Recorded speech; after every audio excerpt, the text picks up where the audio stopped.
Please understand that my friend Krishna is the younger brother of the all-powerful Balaram.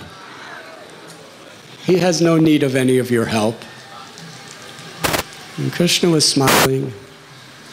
Krishna said to Madhu Mangal, why are you saying like this to them? He said, they are offering me loving service in their parental affection of Vatsalya Ras. They're holding their sticks there. They're in their parental love. Why are you interfering? Let them do. Let them think like this. Meanwhile, Mother Yashoda, it was very intolerable. For all this time, Krishna didn't eat anything. She was saying, Krishna, you must be hungry. Look at your stomach, it's all caved in. And your face, it looks like a lotus flower in a snowstorm in the winter. This is unbearable for me to see. Please, I have very soft, creamy cakes for you to eat. Please eat them. And your friends can eat them too. When Madhu Mangal heard this, he said, Krishna, what your mother is saying is correct.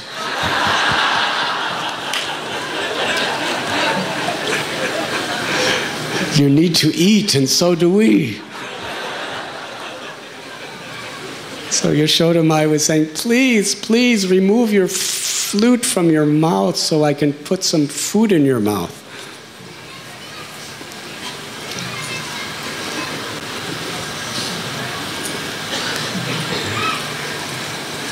In this way, the lifting of Govardhan Hill was the fulfillment of all the desires of all the Brijabasis. Usually, the gopis would meet Krishna in the evening. The gopas would be with Krishna in the daytime. And throughout the night, the gopas would be in separation. Throughout the day, Nanda and Yashoda and the other older cowherd people would be in separation, and the gopis would be in separation in the day. And they would all be longing to be with Krishna. For the Brijabasis, the blinking of an eye, even when they were standing in front of Krishna, seemed unbearably long. And Lord Chaitanya, in the mood of a gopi, he revealed the truth that where there is such spiritual love, a moment seems like 12 years or more. What is a moment? Nimesh. The scriptures explain the calculations of time.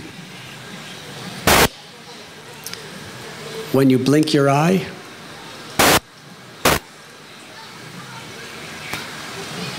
the amazing thing is when you blink your eye, you don't even see any darkness.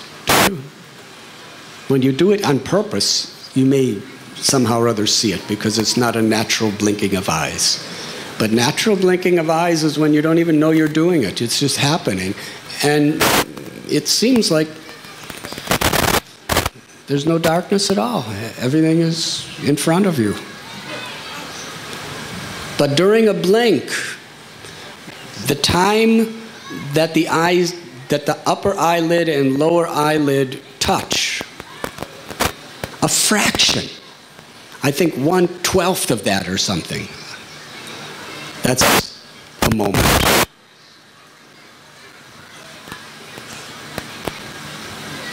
And for the gopis, without Krishna, a moment was like 12 years or more. So here, in this Govardhan Leela, Krishna is with all the cowherd boys, all the cowherd girls, everyone, and according to their particular rasa, he was fully reciprocating with their love. 24 hours a day, non-stop. for 7 days. It was the most wonderful experience. For all 7 days, 24 hours a day, Krishna was joking and laughing and making all sorts of funny remarks and hearing funny remarks from the boys. Look at that hungry. Being nourished just by seeing that form of Giridhari. The cowherd boys were 24 hours a day performing their Sakya Ras with Krishna to their full heart's content. And the parental Vatsalya Ras, elder gopis headed by Yashoda and Nanda, 24 hours a day, Krishna was fully reciprocating with their loving motherly and fatherly affection. And for the servants like Raktak and Patrak, they were rendering various services to Krishna. Sometimes they would fan him, sometimes they would bring things. Krishna was reciprocating with them in full. And gopis, just by his glances and their glancings at him, all of their love was being expressed, and all of his love for them was being expressed openly in front of everyone. The gopis, sometimes they would look very shy, but they were gazing upon Krishna. Nobody said, "Don't gaze upon Krishna." With no restriction, practically, they were fully reciprocating Krishna in Madhurya Ras 24 hours a day, 7 days.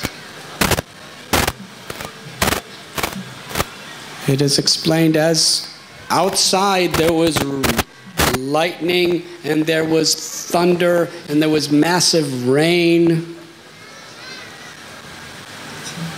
Under the mountain was another type of rainstorm.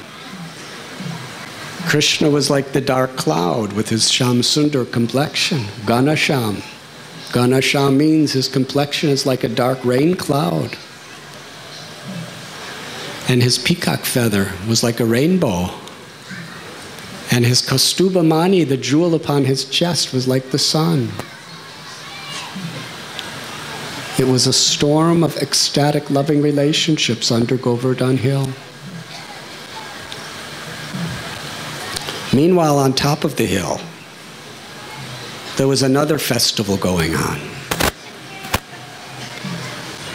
All the animals, they couldn't care less about the rain. And Giriraj himself, he was being touched by the tip of Krishna's little finger of his left hand.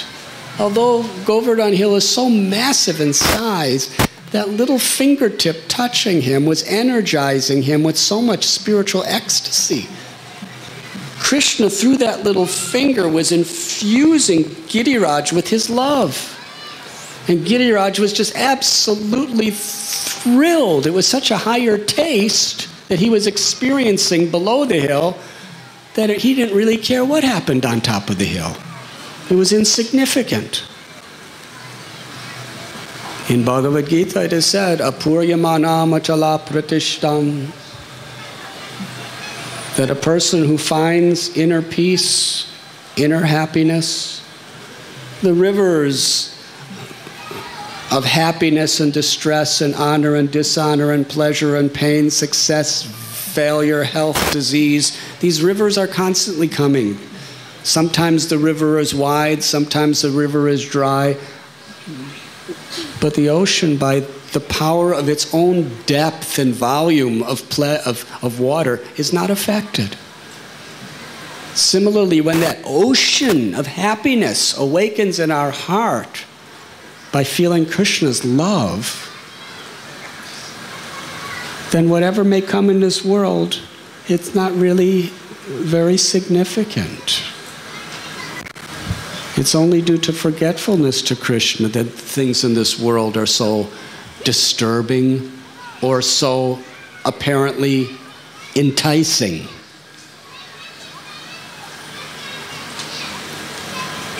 Giriraj was in ecstasy. Krishna was like the full moon of beauty under him, radiating the light of his grace and touching him with that finger. And Giriraj was in such happiness that Indra's most powerful thunderbolts felt like flower petals. Those torrents of massive rivers of rain pouring at high speed. He was so happy that he just accepted it as a very soothing, refreshing bath, like an abhishek. And he became very beautiful. He started shining by his own powers. He was shining with cleanliness, with sweetness. Saying this, Indra was becoming more and more angry. He was right there.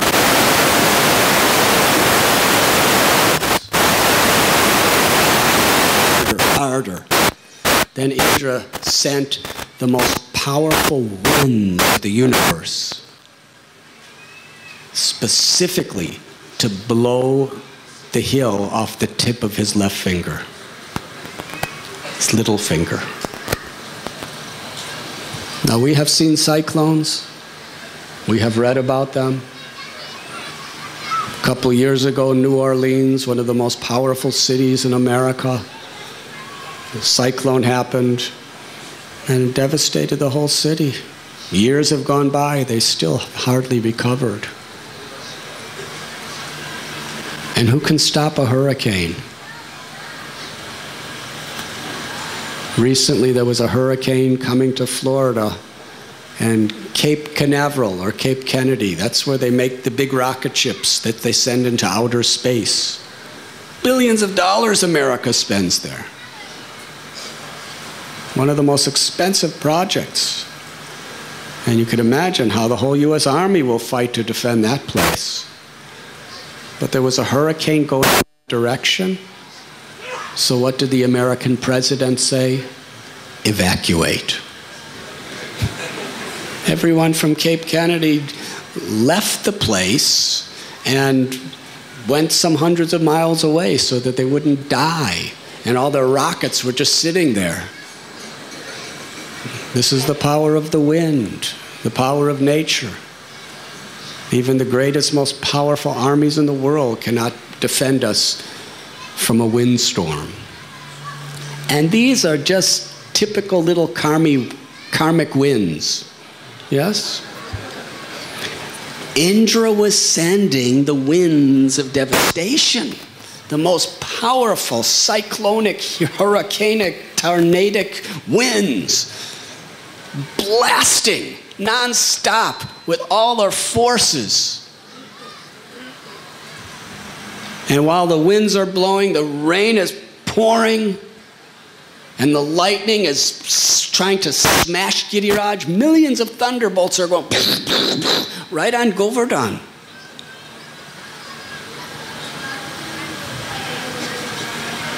And Indra himself was doing everything within his own power. And still, nothing happened. When Krishna wants to smash your pride, he does it so expertly. Because of Giriraj's ecstasy of being touched by Krishna's little tip of his finger, the deers were just walking around as if nothing was happening on top of the mountain. And the lions were just walking around, and every now and then they just look up at the clouds and roar. Like, what are you doing here? Nonsense.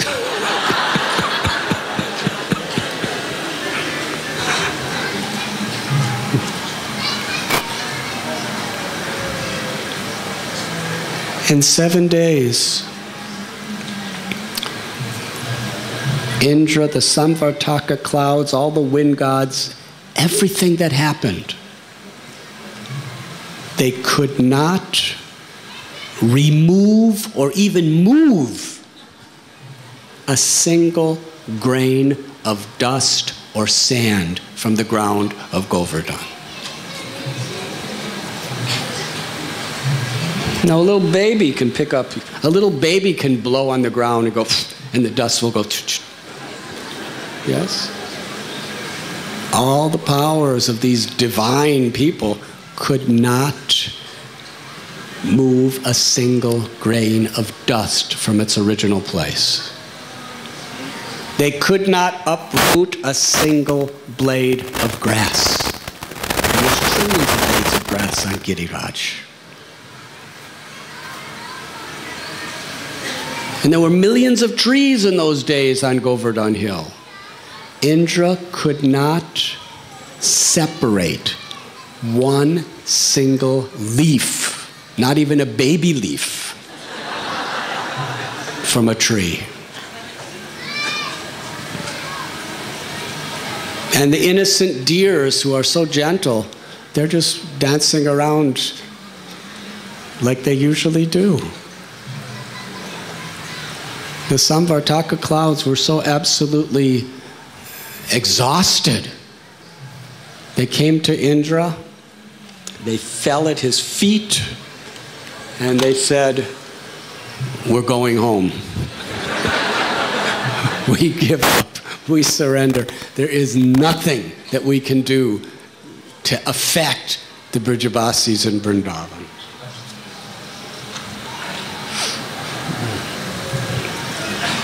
But Indra kept trying. He got other resources and more troops and attacked and attacked and attacked, and at that point he personally put all of his energies on his elephant carrier Airavata. And in the end, after 7 days and 7 nights, Indra saw underneath the hill everyone's laughing. Everybody's in bliss and a festival with Giridhari. And on top of the hill, Govardhan looks like he just had a fresh bath.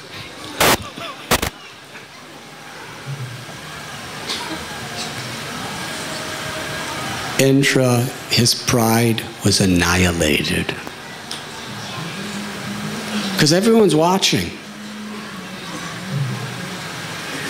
And when his pride was sufficiently crushed, he finally really devastated. He was trying to devastate Krishna, but Krishna devastated him.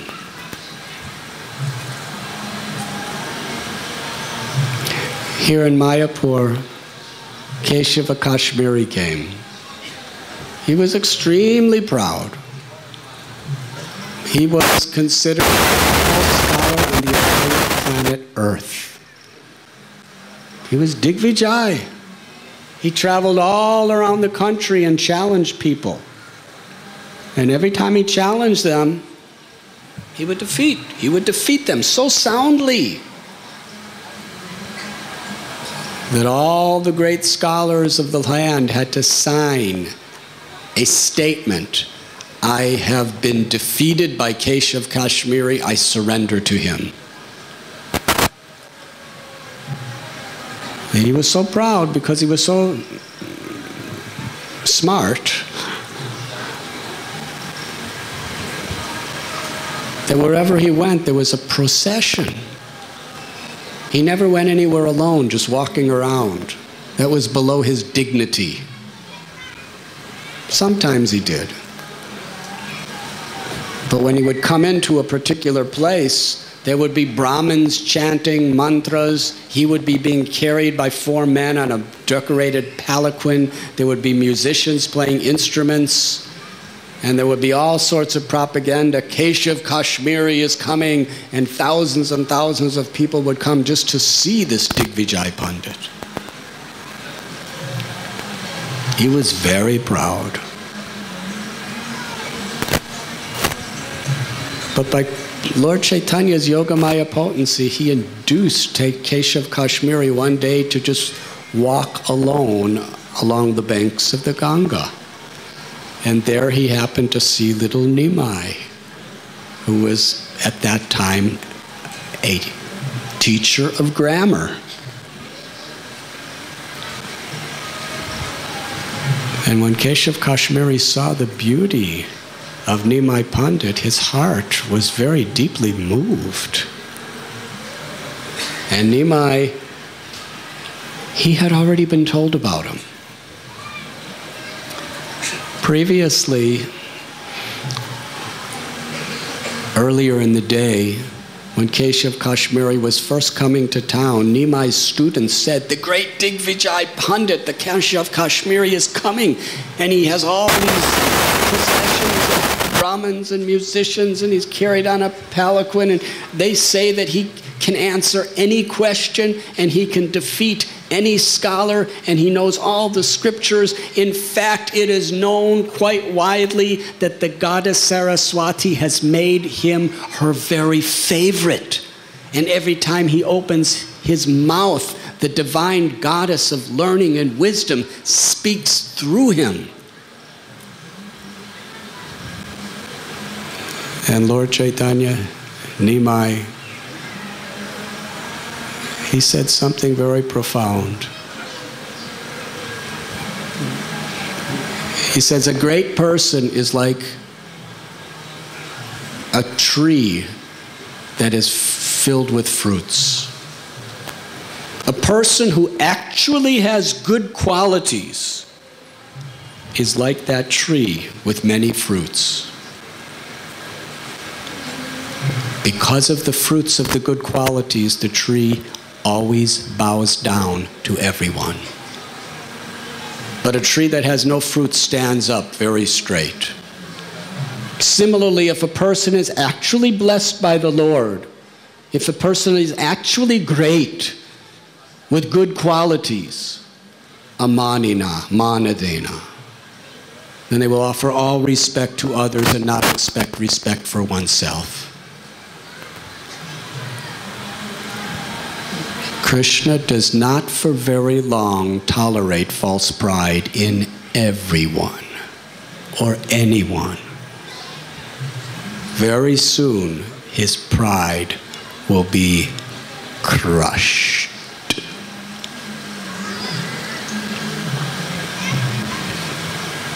So that night when Keshav Kashmiri saw little Nimai, Nimai offered all respects.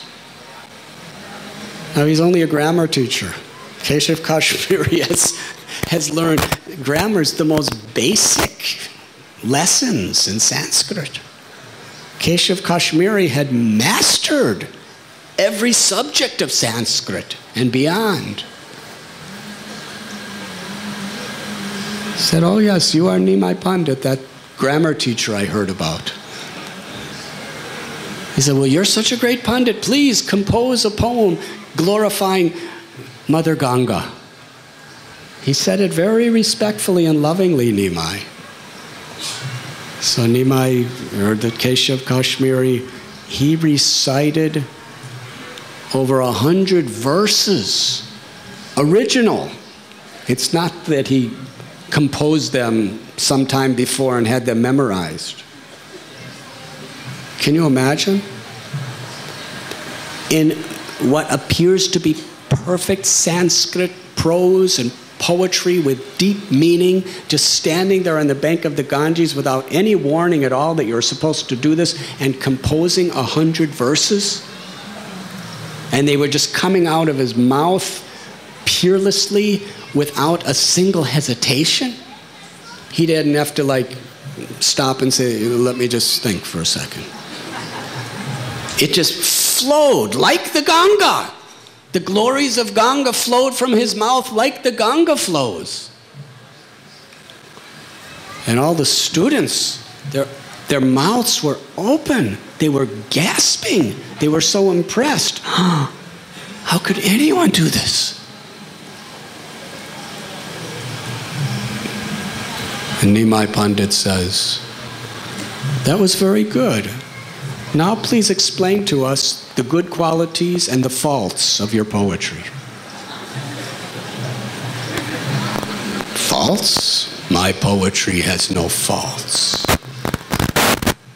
And then Nimai began to point out particular flaws in his poetry that nobody else except him in the entire world could possibly detect because they were so utterly subtle. Yes? It sounded beautiful, but Nimai, through logic, found discrepancies in them. And when he explained that to Keshav Kashmiri, guess what happened? Something that never happened to this man in his entire life. His mind went blank. He couldn't think of anything. Nimai challenged him. These are the problems. Please explain.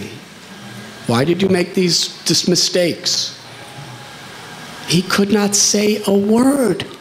He just stood there. He was trying to speak. He was trying to speak of something, but nothing was there. He just stood there, and all the children started to laugh. And Nimai said, no, do not laugh. Do not laugh. And then he spoke. He said, you must be very tired, Keshav Kashmiri. That's why you're not answering my question. Because after all, you just composed those 100 verses like the raging wind. You must be very tired. So please go home and study your books, and then tomorrow we'll discuss. Take nice rest. This is how nice Nimai was. He defeated him, but he made him... He maintained his dignity in front of everyone else. That night, Keshav Kashmiri was in his room, and every night he would worship Saraswati. He was crying. Saraswati, have I made some offense to you? You always are on my tongue. Whenever I call for you, you're on my tongue to give the most celestial words for me to speak. Today there was nothing there. What offense did I make? Have you abandoned me, Goddess Saraswati? He was so disturbed. He lay down and went to sleep. And Goddess Saraswati appeared to him. And she told him that this is a secret I'm about to reveal to you. Nimai Pandit is the Supreme Personality of Godhead. He is the cause of all causes. He is the source of everything. He is the ultimate guru of the entire existence. And whatever power I have, I gain only from him. I worship him. I surrender to him. If you are really my follower, you should give up your false pride, and you should surrender to Nimai Pandit, the Supreme Lord. Then only will your life be perfect. Otherwise, all this mundane knowledge will get you nowhere.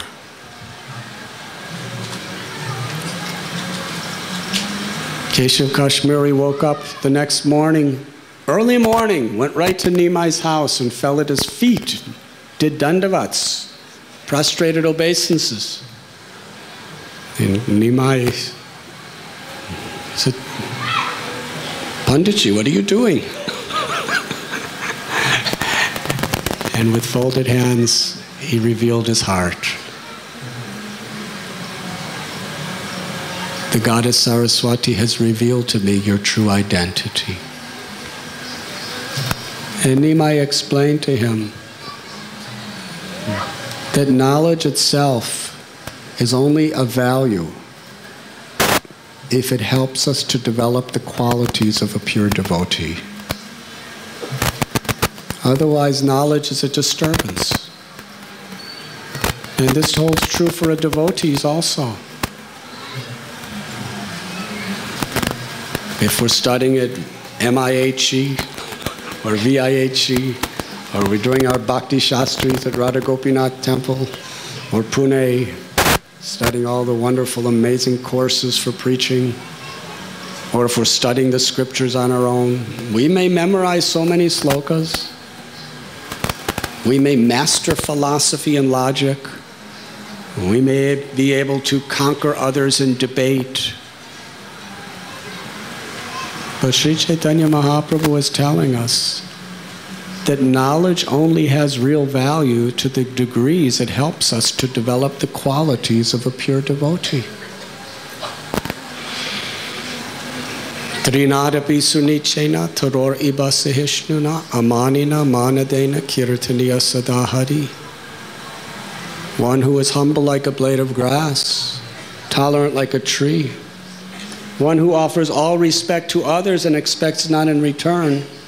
That person can chant the holy name constantly. Those qualities, knowledge, are supposed to awaken within our hearts. Not only is our philosophy meant to defend our philosophy against philosophies that come from other people in this world, but knowledge is meant to conquer the anartha of false ego, which is our greatest enemy within the heart.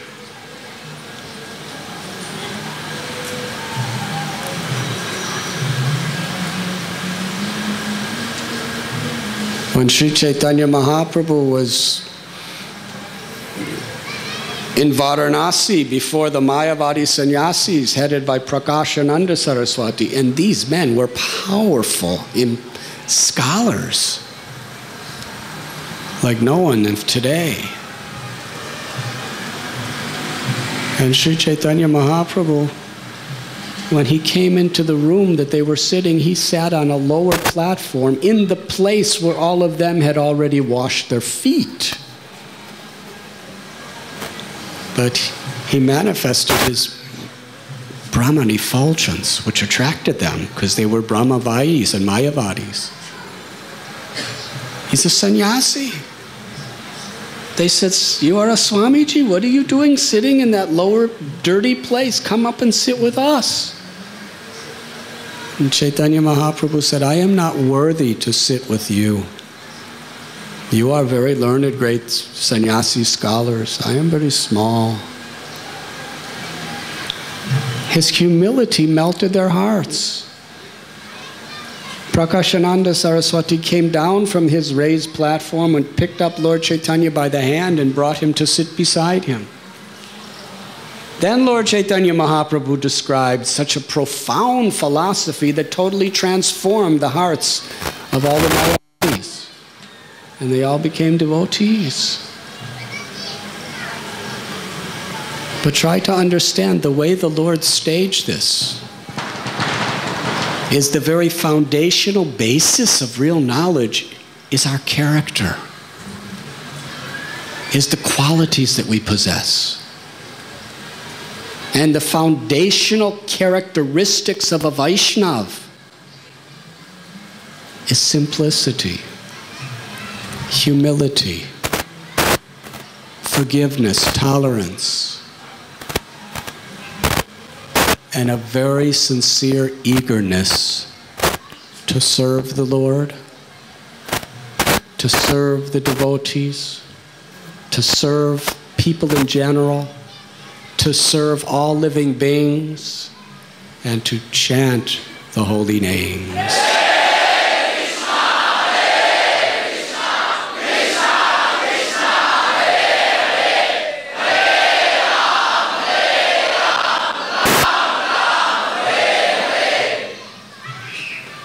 Keshav Kashmiri, he said to Lord Chaitanya, "Do you know how I can understand that you are the Supreme Personality of Godhead?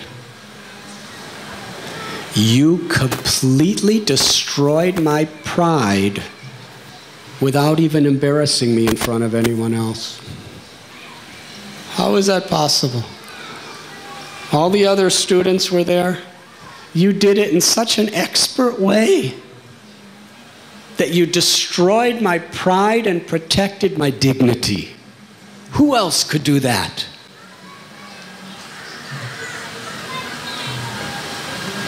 Chaitanya Mahaprabhu said, real knowledge is to understand that I'm the servant of the Lord, and to always chant His holy names in that spirit.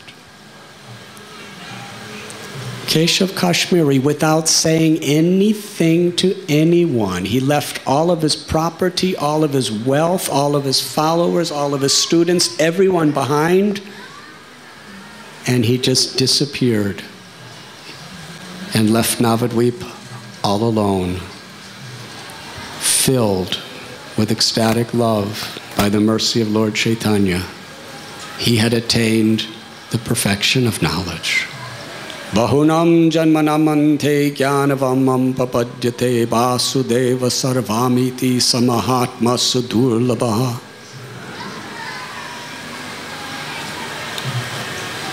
After many births of cultivating knowledge,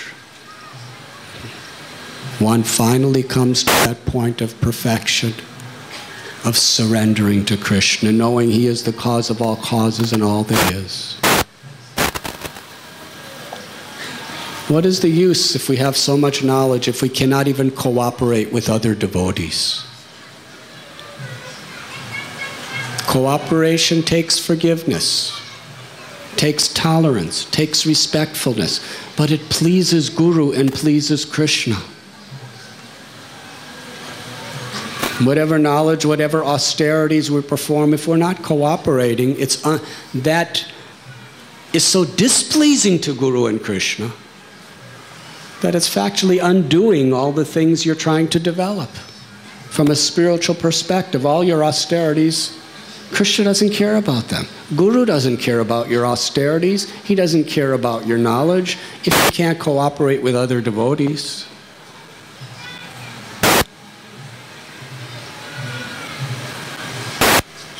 The foundation of bhakti is good character.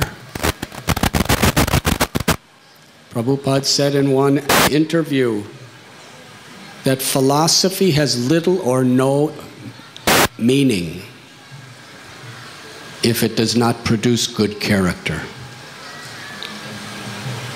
He said little or no value, value.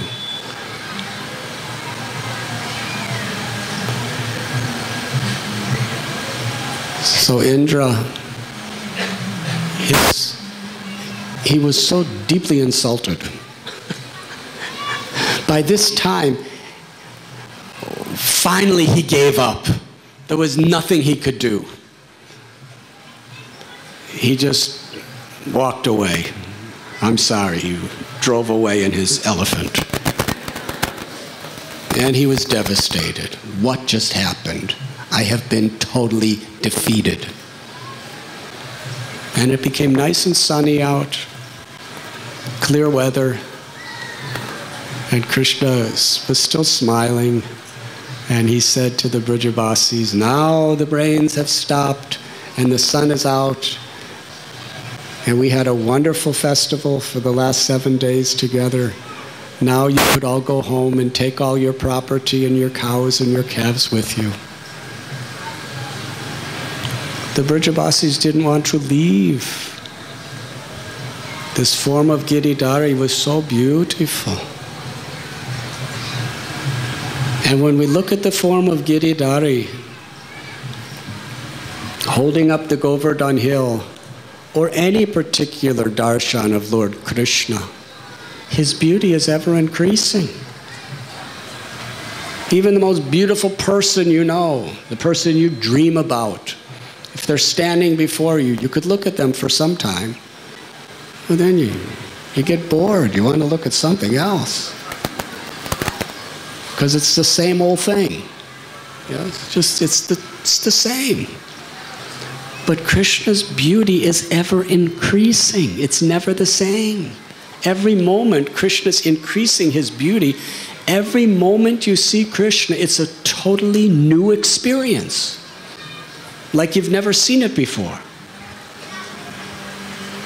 Now those 7 days at Govardhan Leela, he's standing like this. He's only shaking his head sometimes and glancing and moving his eyes and smiling. But yet for everyone who was looking at him, it was a totally new experience at every moment. Their eyes were drinking in the nectar. Their hearts were overflooding with gratitude and love, and Krishna's heart was overflooding with love for them.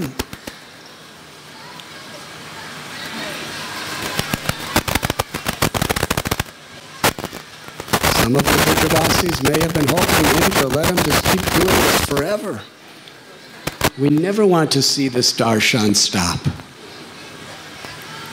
All the Brajavasis' innermost desires were perfectly fulfilled in that festival of love. But then Krishna told them, now you must all go home. So they all, smiling, they left. And the cows left. But then all the cows ran back because they couldn't give up the beautiful darshan of Giridhari.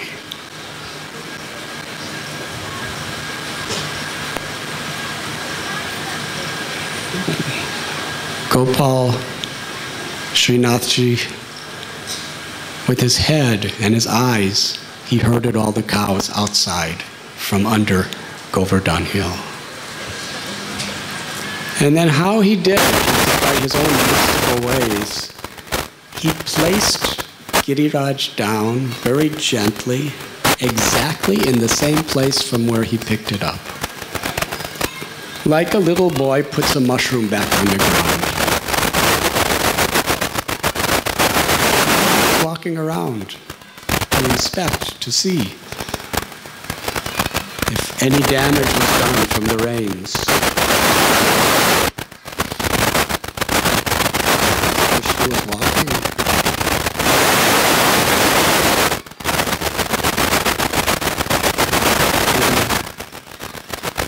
Soon after, the cowherd men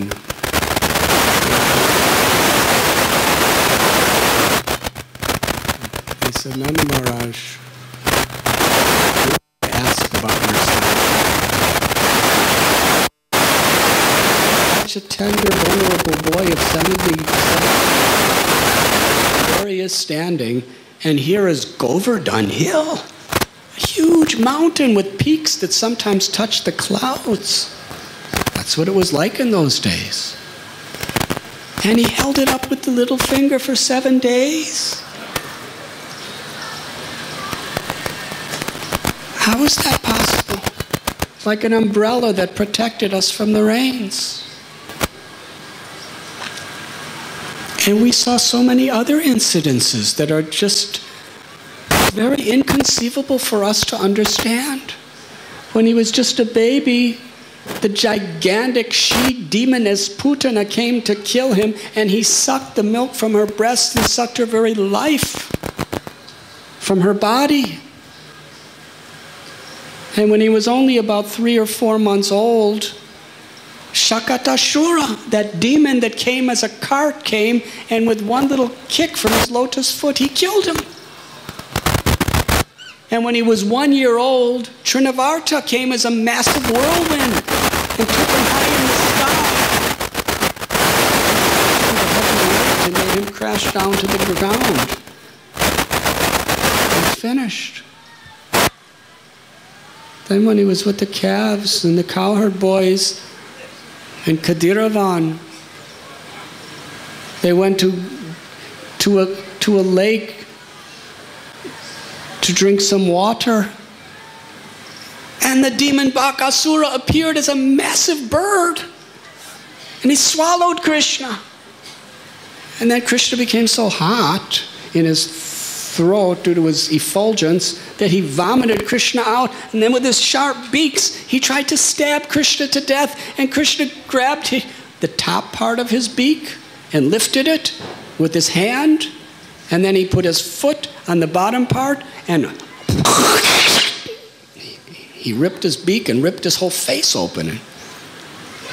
Bakasura tore him in half.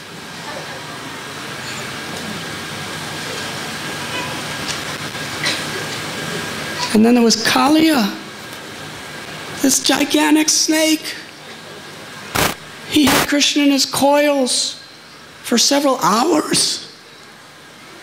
And then Krishna slipped out and danced on his hoods. and defeated him and sent him away from Vrindavan into the ocean.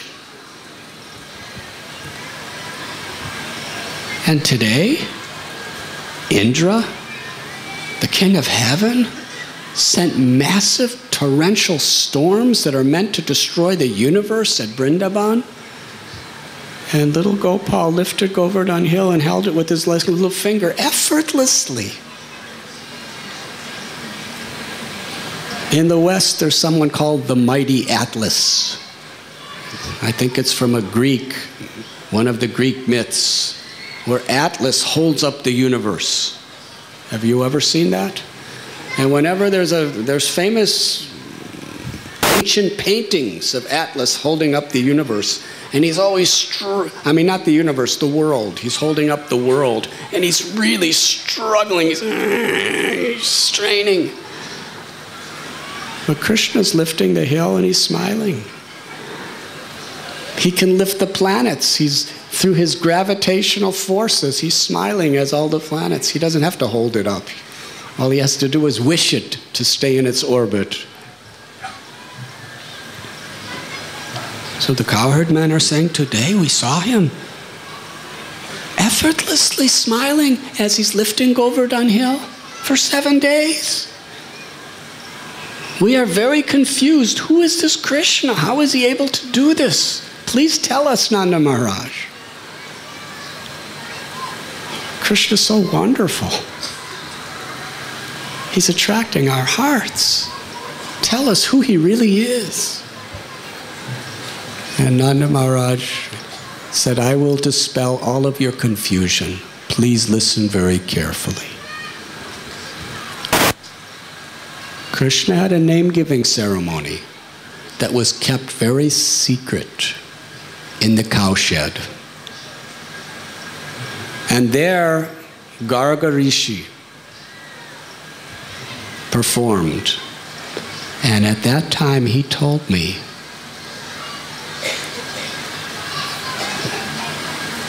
very great secrets about Krishna. He said, this newborn child Krishna has taken birth in many ways in different times. He comes to reestablish religious principles. He comes to annihilate the miscreants. He comes to protect the devotees. He has come in the Satya Yuga in a white color to establish meditation as the Yuga Dharma. He has come in the Treta Yuga in a red color to establish the performance of yajna. He also comes in a beautiful golden complexion in the Kali Yuga to establish the Yuga Dharma of the congregational chanting of the holy names.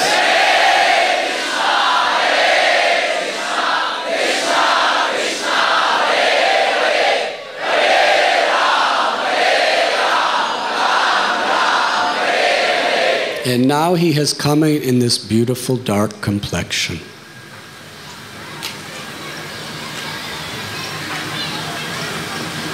He has come to give the greatest pleasure to all the residents of Vrindavan.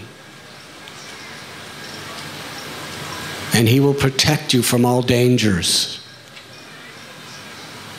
And he will attract your hearts with divine love. He is as good as Lord Narayan. Please protect him nicely.